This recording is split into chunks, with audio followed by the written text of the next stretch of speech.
We're here because free speech is under attack. We're here because people are being convinced that socialism works. We're here because people are being judged guilty until proven innocent. We are fighting back with facts. This is not a safe zone, so buckle up, Buttercup. This is the raw, naked truth.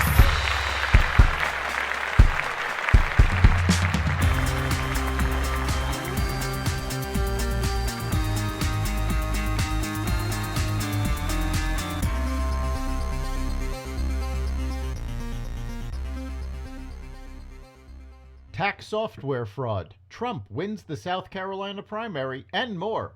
Welcome to the Raw Naked Truth. I'm your host, Eric Lopkin, and here's the news you need to know. Joe Biden was allegedly considering joining the board of a joint venture created by Hunter Biden and his business associates with ties to the Chinese Communist Party after he left the vice presidency. Joe Biden's involvement would bring political access in the United States and around the world.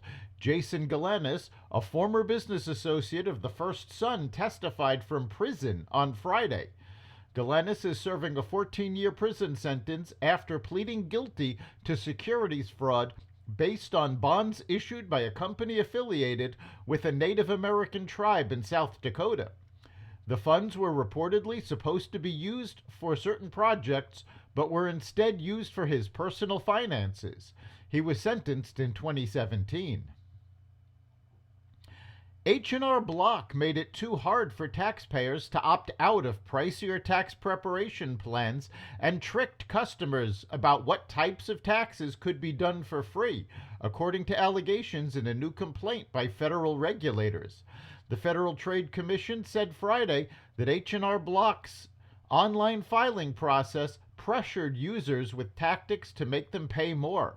If customers wanted to pay less, they had to start their return over again, regulators claim. The allegations on tricky pricing tactics echo other allegations that the FTC has made against Intuit, the maker of TurboTax. Millions of Americans turn to these two companies each year to do their taxes. Both companies dispute the FTC allegations. Congressional Republicans are slamming the Biden administration's border policies after a Venezuelan immigrant who crossed the border illegally was charged with the murder of a Georgia nursing student. 26-year-old Jose Antonio Ibarra, the suspect charged in the murder of nursing student Laken Riley on the University of Georgia campus, is a Venezuelan national who crossed illegally into El Paso, Texas in September 2022 and was released into the U.S. via parole, 3 ICE and DHS sources confirmed.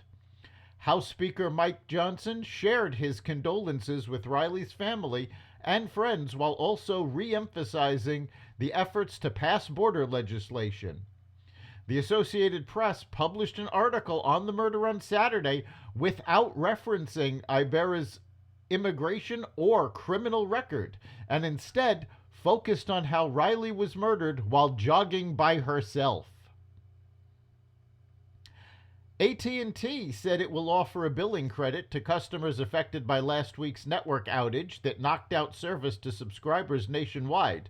Consumers and small business customers most affected by the hours-long disruption will be credited for essentially a full day of service, Chief Executive John Stankey wrote in a letter to employees on Sunday. A $5 credit to eligible accounts will appear within 2 business cycles, the company said. The one-time credit doesn't apply to AT&T business or accounts through prepaid services such as Cricket Wireless, although some affected prepaid customers will have options available to them, the company said.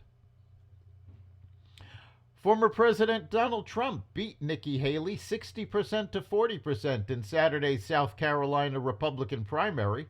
On Sunday, Americans for Prosperity Action, the political organization financed by Charles Koch, said it will stop supporting Haley's campaign financially after pouring millions into her effort to defeat Trump.